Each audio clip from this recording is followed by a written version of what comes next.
제가 오늘 들려드릴 이야기는 참 말하기도 부끄럽지만 제 자식들에 대한 얘기예요.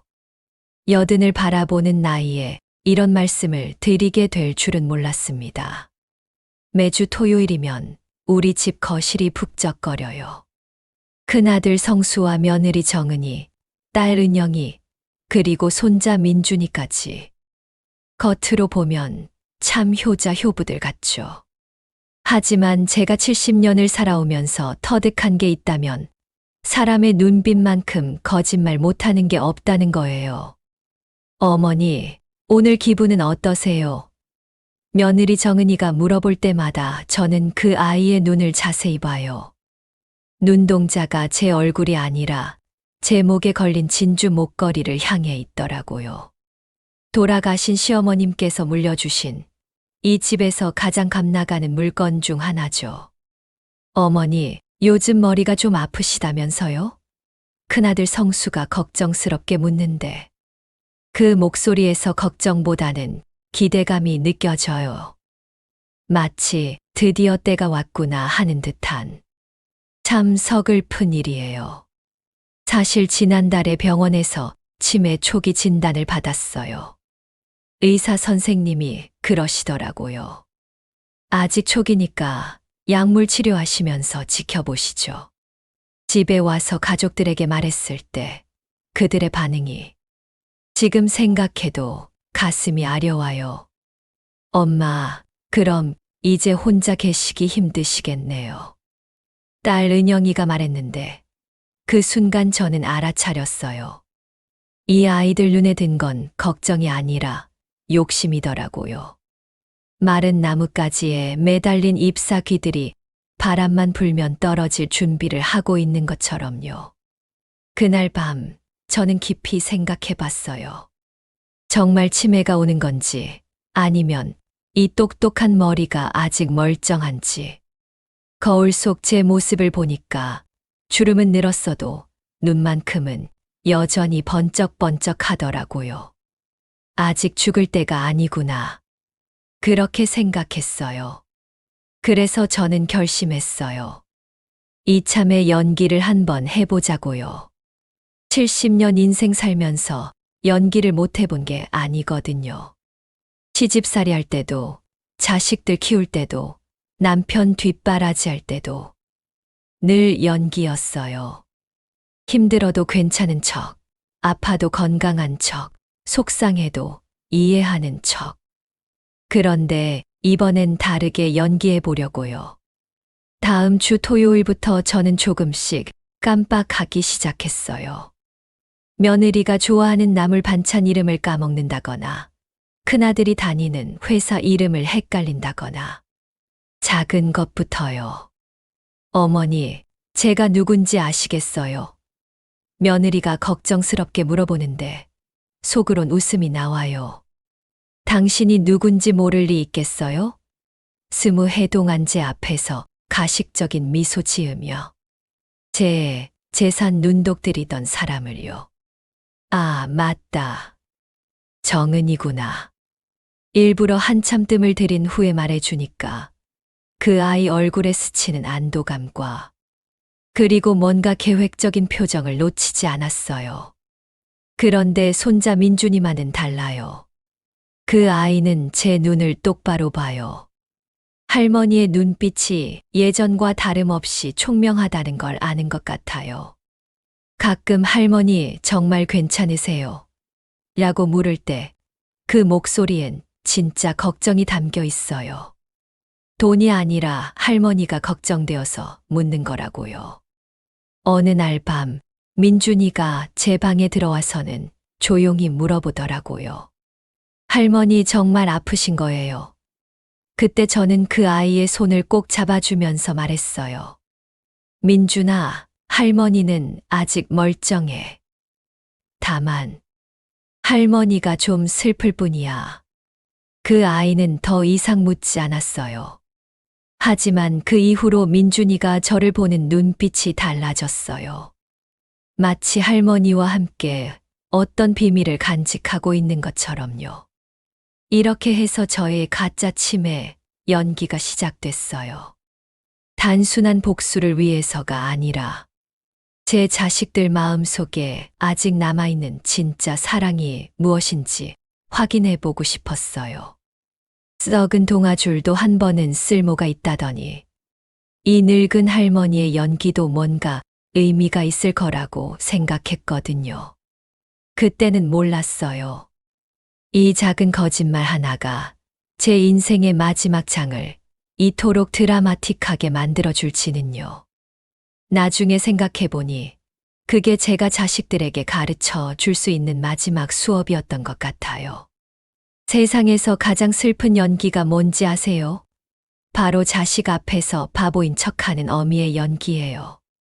하지만 때로는 그런 연기조차도 사랑의 한 방법이 될 수 있다는 걸 저는 그때 깨달았어요. 제 치매 연기가 한 달쯤 지나니까 자식들의 본 모습이 서서히 드러나기 시작했어요. 마치 가면을 하나씩 벗어던지는 것처럼요. 가장 먼저 변한 건 며느리 정은이었어요. 예전에는 제 앞에서 조심조심 말하던 아이가 이제는 대놓고 제 방 서랍을 뒤지기 시작하더라고요. 어머니, 혹시 통장이나 도장 어디 두셨는지 기억 안 나세요? 치매 때문에 깜빡하실 수도 있으니까 제가 대신 관리해 드릴게요. 그럴 때마다 저는 일부러 멍한 표정을 지으며 통장, 그게 뭐더라? 하고 중얼거렸어요. 그러면 정은이 눈에 번뜩하는 빛이 스쳐 지나가는 걸 놓치지 않았거든요. 마치 기회다 하는 표정이었어요. 어느 날은 정은이가 제가 낮잠 자는 사이에 몰래 제 화장대를 뒤지고 있더라고요. 저는 자는 척하면서 한쪽 눈으로 지켜봤는데 그 아이가 제 진주 목걸이를 손에 들고 한참을 쳐다보더라니까요. 그러다가 슬쩍 자기 가방에 넣는 거예요. 그 순간 제 가슴이 무너지는 것 같았어요. 아, 이 아이가 정말 이런 아이였구나. 하지만 저는 꾹 참고 계속 잠든 척했어요. 그리고 그날 밤 제가 20년 동안 써온 낡은 다이어리에 이렇게 적었어요. 2025년 3월 15일 정은이가 시어머님의 진주 목걸이를 가져갔다. 돌아가신 시어머님이 이건 대대로 물려줘야 할 집안의 보물이라고 하셨는데 참 서글프다. 그 이후로 저는 매일 밤 다이어리를 썼어요. 자식들의 추악한 모습들을 하나씩 기록해가면서요. 큰아들 성수도 마찬가지였어요. 그 아이는 정은이보다 더 교묘했어요. 저한테 어머니, 혹시 부동산 관련 서류들 어디 보관하고 계세요? 나중에 상속 문제도 있고 하니까 미리 정리해 놓는 게 좋을 것 같은데요. 라고 말하더라고요. 부동산, 그런 게 있었나? 저는 또 일부러 헷갈리는 척했어요. 그러니까 성수가 어머니, 이 집 말고도 강남에 있는 원룸들 있잖아요. 아버지가 돌아가시기 전에 투자하신 그 건물들요. 라고 하더라고요. 아, 그때 제가 얼마나 놀랐는지 몰라요. 그 건물들은 남편이 돌아가시기 전에 절대 아무한테도 말하지 마라. 나중에 내가 혼자 남았을 때 쓸 비상금이다 라고 했던 것들이거든요. 그런데 성수가 그걸 어떻게 알았을까요? 나중에 알고 보니 그 아이가 아버지 돌아가시기 전 몇 달 동안 몰래 아버지 서류들을 뒤졌던 거더라고요. 아버지가 병원에 입원해 계실 때 말이에요. 2025년 3월 20일 성수가 아버지의 비밀 부동산을 알고 있었다. 아버지가 살아계실 때부터 서류를 뒤진 모양이다. 이 아이가 언제부터 이렇게 변했을까? 딸 은영이는 또 다른 방식이었어요.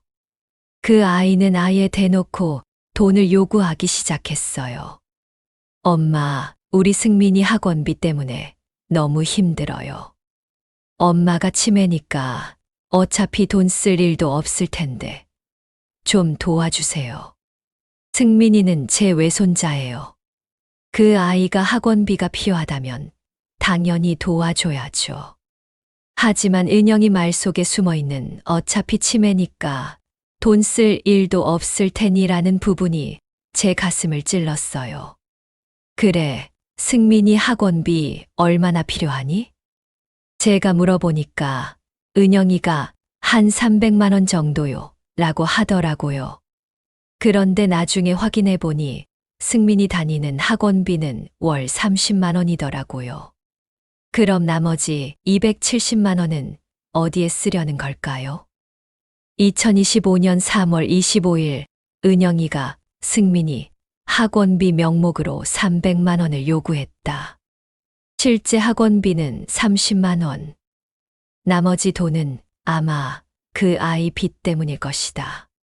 요즘 은영이 얼굴이 많이 상해 보였는데 그렇게 한 달, 두 달이 지나면서 제 다이어리는 점점 두꺼워졌어요. 자식들의 민낯이 하나씩 드러날 때마다 저는 그걸 빠짐없이 기록했어요. 가장 충격적이었던 건 어느 날 밤에 우연히 들은 며느리와 큰아들의 대화였어요. 여보, 어머니 상태가 이렇게 된 김에 빨리 집을 정리하는 게 좋을 것 같아. 나중에 요양원 비용도 많이 들 텐데. 그러게 어머니가 지금은 멍하니 있지만 또 언제 제정신이 돌아올지 모르잖아. 그들은 제가 잠들었다고 생각하고 거실에서 대놓고 제 재산 분배에 대해 이야기하고 있었어요. 마치 제가 이미 죽은 사람처럼요. 그날 밤 제 베개는 눈물로 흠뻑 젖었어요. 이게 내가 평생 키운 자식들이구나 싶어서요. 하지만 울고만 있을 수는 없었어요. 이왕 시작한 일 끝까지 해보자고 생각했거든요.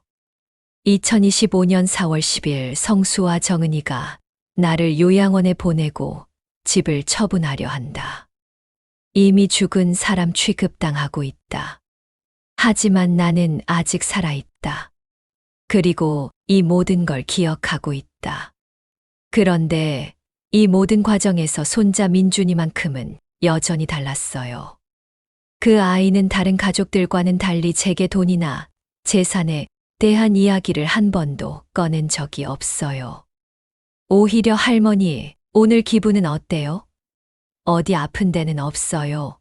라고 진심으로 걱정해 주더라고요. 어느 날은 민준이가 제 손을 꼭 잡더니 할머니는 절대 혼자가 아니에요. 제가 항상 할머니 편이에요. 라고 말해 주더라고요. 그 순간 저는 이 아이만큼은 진짜구나 싶었어요. 민준아, 할머니가 너한테 하고 싶은 말이 있는데 나중에 시간 날 때 둘이서 얘기하자. 그때 민준이가 고개를 끄덕이면서 네, 할머니, 언제든지요 라고 대답해 주는 걸 보면서 저는 이 아이가 제 마지막 희망이라는 걸 확신했어요. 제 다이어리의 마지막 페이지에는 이렇게 적혀 있어요. 물은 깊을수록 소리 없이 흐르고 사람은 깊을수록 말이 없다고 했다.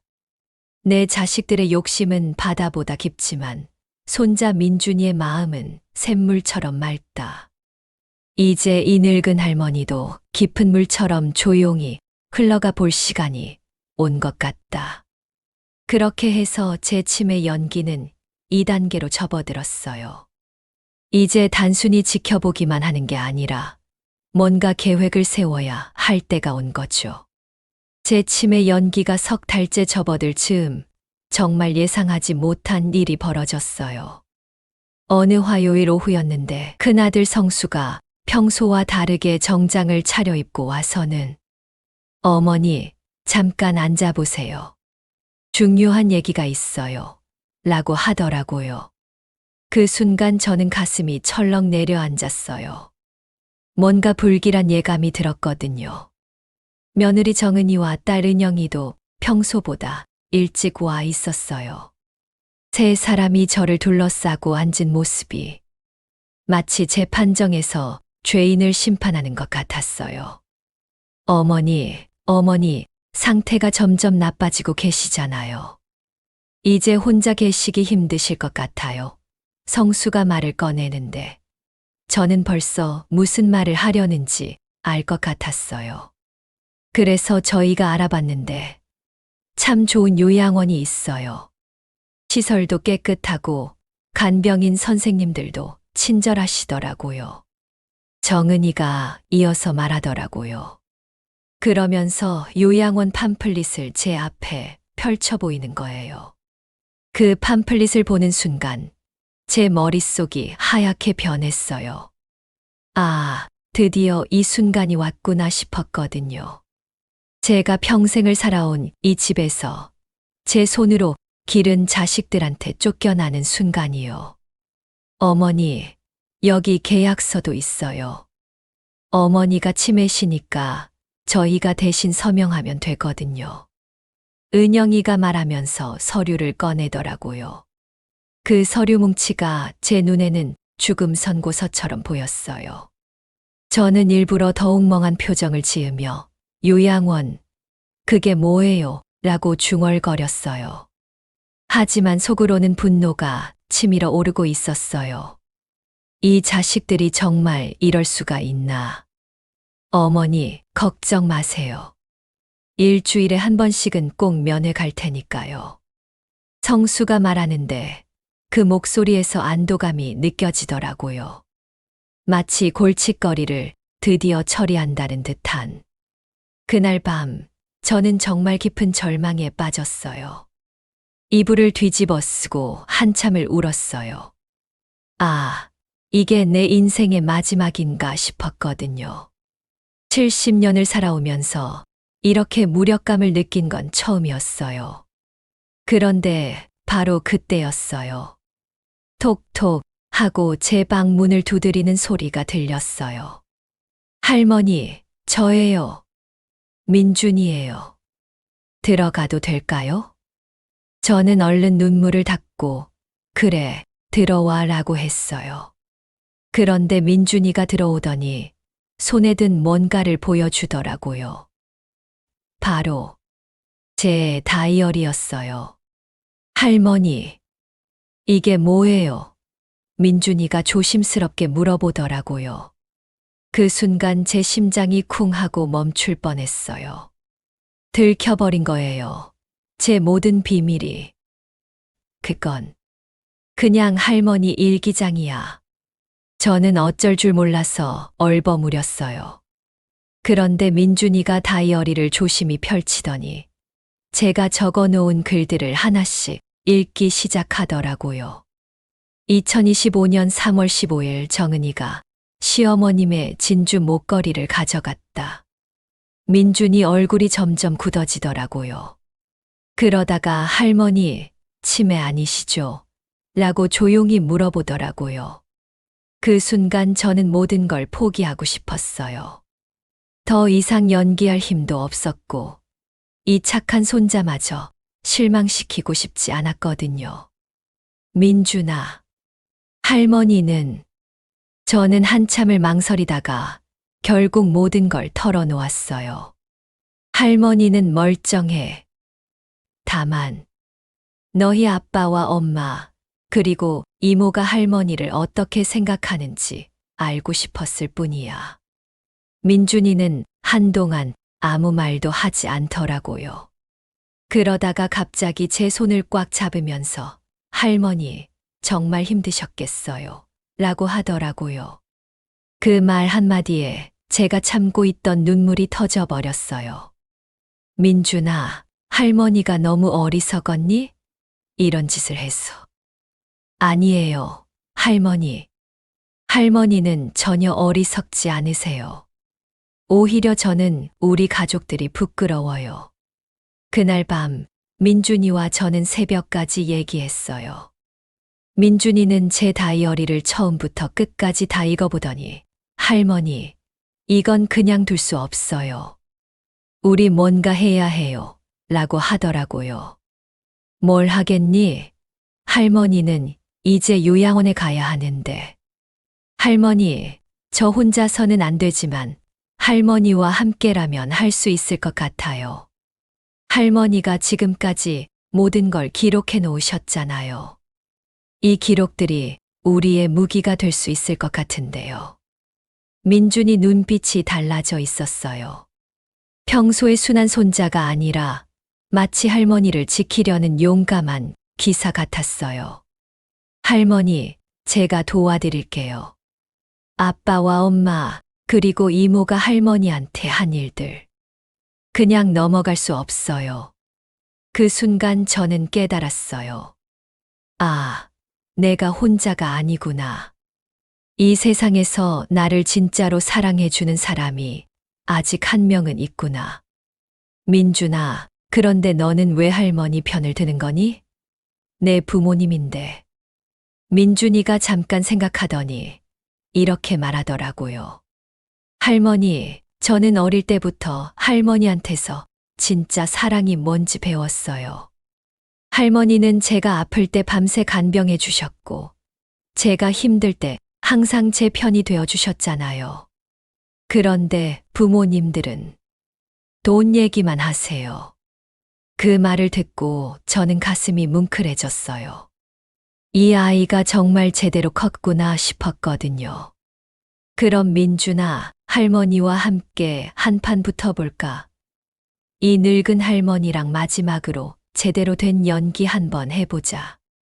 민준이가 환하게 웃으면서 네, 할머니. 저도 연기 배워보고 싶었어요. 라고 하더라고요. 그렇게 해서 저와 손자의 비밀 연대가 시작됐어요. 민준이는 제 다이어리를 바탕으로 더 자세한 조사를 하기로 했고, 저는 계속해서 치매 연기를 하면서 자식들을 안심시키기로 했어요. 할머니, 우리 작전명 뭐로 할까요? 착한 손자와 바보, 할머니의 마지막 연극이라고 하자. 민준이가 깔깔 웃으면서 할머니는 바보가 아니라 세상에서 가장 똑똑한 할머니예요. 라고 하더라고요. 그날 밤 제 다이어리 마지막 장에 이렇게 적었어요. 2025년 4월 20일. 오늘 민준이가 모든 걸 알게 되었다. 하지만 무서웠던 게 아니라 오히려 든든했다. 이제 나는 혼자가 아니다. 썩은 새끼줄도 꼬아놓으면 동아줄이 된다더니 할머니와 손자가 힘을 합치면 뭐든 할 수 있을 것 같다. 그렇게 해서 우리의 진짜 이야기가 시작됐어요. 이제는 단순히 당하고만 있는 게 아니라 제대로 맞서 보려고요. 민준이와 제가 연대를 맺은 지 일주일 후 드디어 우리의 작전이 시작됐어요. 민준이는 정말 똑똑한 아이더라고요. 컴퓨터로 뭔가를 뚝딱뚝딱 하더니 할머니, 큰일 났어요. 라고 하면서 저를 불러서는 화면을 보여주더라고요. 할머니, 아빠가 할머니 모르게 이미 집 매매 계약 준비를 해놨어요. 그리고 은행에서 할머니 명의로 대출도 받아놨더라고요.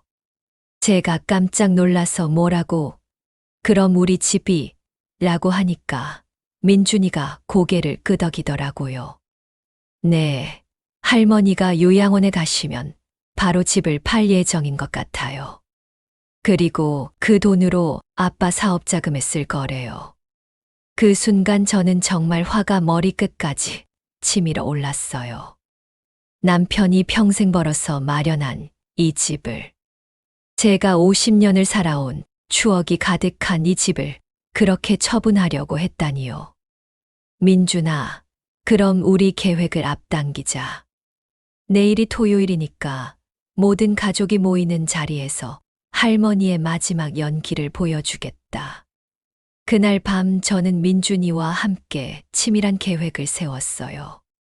제가 70년을 살면서 터득한 지혜와 민준이의 젊은 발상이 만나니까 정말 기가 막힌 계획이 나오더라고요. 토요일 오후 2시. 평소와 똑같이 가족들이 모였어요.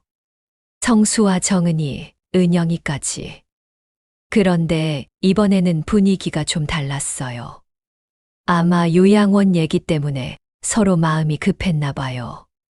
저는 평소보다 더 멍한 척하면서 거실 소파에 앉아 있었어요.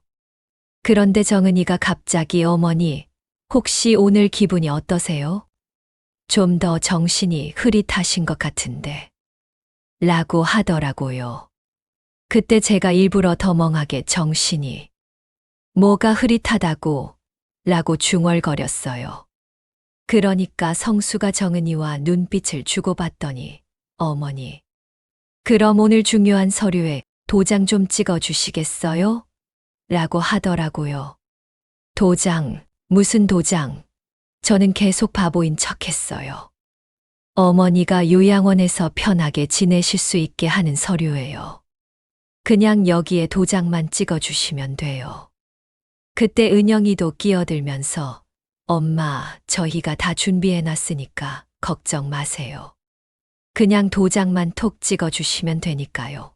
라고 하더라고요. 저는 떨리는 손으로 도장을 받아들었어요. 그런데 바로 그때 할머니, 잠깐만요. 민준이가 갑자기 큰 소리로 외치면서 거실로 뛰어들어왔어요. 손에는 두꺼운 서류 뭉치를 들고요. 아빠, 이게 뭐예요? 민준이가 서류를 탁자 위에 팍 내려놓으니까 성수 얼굴이 하얗게 변하더라고요. 민준아, 그건 아빠가 할머니 몰래 집 매매 계약 준비한 거죠. 그리고 할머니 명의로 은행에서 2억 원 대출받은 것도 여기 다 나와 있어요. 정은이가 깜짝 놀라서 민준아, 그런 서류를 어디서 구했니? 라고 하니까 민준이가 인터넷으로 다 확인할 수 있어요. 할머니 주민번호로 조회해 보니까 이미 할머니가 모르는 사이에 엄청난 빚이 생겼더라고요. 라고 하더라고요. 그 순간 거실 분위기가 싸늘해졌어요. 성수는 당황해서 말을 더듬고 정은이는 얼굴이 새파랗게 질려 있고 은영이는 뭔가 잘못됐다는 걸 눈치채고 우왕좌왕하더라고요. 그리고 이것도 있어요. 민준이가 이번에는 제 진주 목걸이를 꺼내 보였어요. 엄마가 할머니 몰래 가져간 거죠. 이거 할머니가 물려받은 가족 보물이라고 하셨는데 정은이가 그건 그냥 잠깐 보관하고 있었던 거야 라고 변명하니까 민준이가 보관. 그럼 왜 자기 보석함에 넣어두셨어요? 제가 다 봤거든요. 라고 하더라고요. 그때 저는 갑자기 일어서서 큰 소리로 말했어요. 다들 그만해. 그 순간 거실이 조용해졌어요. 모든 사람들이 저를 쳐다봤는데 제 눈빛이 평소와 전혀 달랐거든요. 더 이상 멍하거나 흐릿하지 않았어요. 엄마, 성수가 놀라서 말했어요. 놀랐지. 내 엄마가 아직 멀쩡하다는 게. 저는 그동안 써왔던 다이어리를 들어보이면서 말했어요. 여기에 너희들이 지난 3개월 동안 한 짓들이 다 적혀 있다. 정은이가 언제 내 목걸이를 가져갔는지, 성수가 언제부터 집 매매를 준비했는지, 은영이가 거짓말로 얼마나 돈을 뜯어갔는지 다 기록되어 있어. 정은이가 떨리는 목소리로 어머니, 그럼 치매는? 이라고 하길래 저는 씩 웃으면서 치매? 나는 너희들보다 머리가 더 좋다라고 했어요. 왜 그런 거짓말을? 거짓말. 누가 누구한테 거짓말이라고 하는 거니? 너희들이 지난 3개월 동안 한 게 뭐냐? 저는 다이어리를 펼치면서 하나씩 읽어주기 시작했어요. 3월 15일 정은이가 시어머님 진주 목걸이 가져감. 3월 20일 성수가 아버지 부동산 서류 미리 조사해둠. 3월 25일 은영이가 승민이 학원비 명목으로 300만 원 요구. 실제 학원비는 30만 원. 하나씩 읽어갈 때마다 자식들 얼굴이 점점 하얗게 변해갔어요. 그리고 가장 충격적이었던 건 저는 다이어리 마지막 장을 펼쳤어요. 4월 10일 성수와 정은이가 나를 요양원에 보내고 집을 처분하려 한다고 대화하는 걸 들었다. 이미 죽은 사람 취급당하고 있다. 은영이가 눈물을 흘리면서 엄마, 우리가 정말 그런 마음이었던 건 아니에요 라고 하더라고요. 저는 차갑게 대답했어요. 그런 마음이 아니었다고. 그럼 뭔 마음이었는데? 사랑. 그때 민준이가 제 옆에 서서 말했어요. 할머니, 이제 정말 끝났네요. 우리가 이겼어요. 저는 민준이 손을 꼭 잡으면서 자식들을 다시 쳐다봤어요. 너희들한테 마지막으로 할 말이 있다. 거실의 정적이 한참 지속됐어요. 자식들은 모두 고개를 푹 숙이고 있었고, 민준이만 제 옆에서 든든하게 서 있었어요. 저는 천천히 입을 열었어요. 너희들이 왜 이렇게 됐는지 엄마는 안다. 요즘 세상이 각박하고 돈이 없으면 살기 힘들다는 것도 안다. 하지만 저는 잠깐 말을 멈추고 자식들 얼굴을 하나씩 쳐다봤어요. 그래도 엄마가 아직 살아있는데 이미 죽은 사람 취급하면서 재산 분배 얘기를 하는 건 그건 사람이 할 짓이 아니다. 성수가 무릎을 꿇으면서 엄마 정말 죄송해요. 제가 잘못 생각했어요. 라고 울먹이더라고요. 잘못 생각한 게 아니라 아예 생각을 안 한 거지. 엄마를 사람이 아니라 돈다발로 본 거야. 정은이도 진주 목걸이를 꺼내면서 어머니, 정말 죄송해요. 제가 정신이 나갔었어요. 라고 하더라고요. 정신이 나간 게 아니라 욕심이 들어간 거지. 20년 동안 며느리 노릇하면서 언제나 이 목걸이가 탐났을 거야. 은영이는 아예 엉엉 울면서 엄마 용서해 주세요. 제가 빚 때문에 너무 힘들었어. 저는 한숨을 쉬면서 말했어요. 은영아, 빚이 있으면 엄마한테 솔직하게 말했어야지. 왜 거짓말로 돈을 가져가려고 했니? 그때 민준이가 조용히 말했어요. 할머니, 이제 어떻게 하실 거예요? 저는 민준이를 보면서 미소를 지었어요. 이 아이만큼은 정말 다르더라고요. 민준아, 할머니가 이번 일을 통해서 깨달은 게 있어. 사람은 죽을 때까지 배워야 한다는 거야. 나도 이번에 많이 배웠어. 그리고 자식들을 다시 쳐다보면서 말했어요. 너희들도 이번 기회에 제대로 배웠으면 좋겠다. 부모가 살아있는 동안은 재산 욕심내지 말고 진짜 사랑이 뭔지 생각해봐라. 성수가 고개를 들면서 엄마, 그럼 우리를 용서해 주시는 건가요? 라고 조심스럽게 물어보더라고요. 용서, 응, 용서는 해줄게. 하지만 조건이 있어. 저는 다이어리를 탁자 위에 놓으면서 말했어요. 첫째, 앞으로 엄마 재산에 대한 얘기는 엄마가 살아있는 동안 입에도 올리지 마라.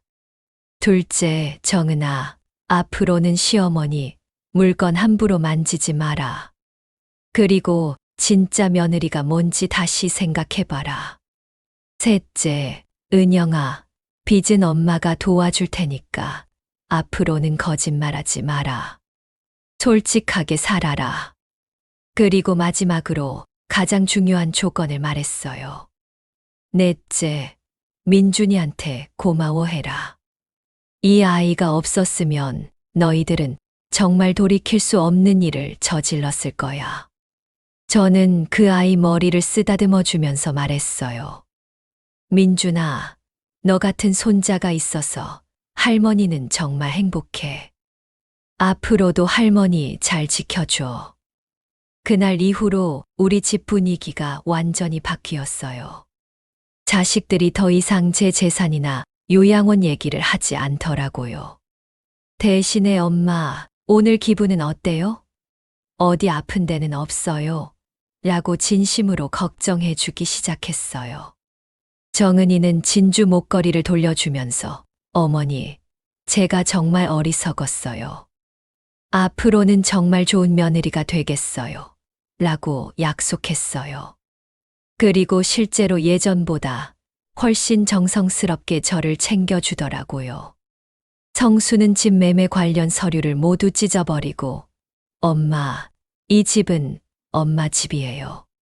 제가 함부로 건드렸던 것 용서해 주세요. 라고 했어요. 은영이는 빚 문제를 솔직하게 털어놓았어요. 사실 주식 투자를 잘못해서 큰 손실을 본 거였더라고요. 저는 그 아이를 도와주되 앞으로는 절대 투자 같은 거 하지 말라고 단단히 일렀어요. 그리고 가장 중요한 건 민준이와의 관계가 더욱 돈독해졌다는 거예요. 그 아이는 이제 저희 진짜 동반자가 됐어요. 주말마다 와서 제 이야기를 들어주고 컴퓨터도 가르쳐주고 함께 산책도 하면서 정말 할머니의 친구가 되어 주었어요. 어느 날 민준이가 할머니, 이번 일을 통해서 저도 많이 배웠어요. 사람은 돈보다 마음이 중요하다는 거요 라고 하더라고요.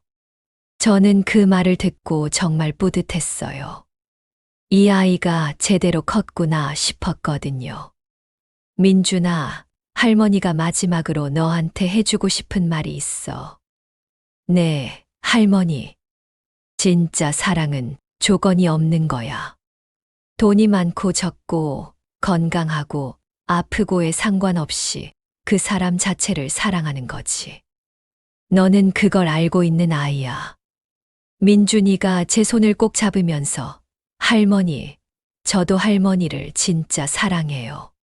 할머니가 어떤 상황에 계셔도 항상 할머니 편이에요. 라고 하더라고요.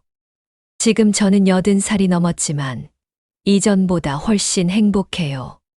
가짜 치매 연기를 하면서 힘들었던 시간들도 있었지만 그 덕분에 진짜 사랑이 뭔지 알 수 있었거든요. 자식들도 이제는 진심으로 저를 대해주고 민준이는 제 최고의 친구가 되어 주었어요.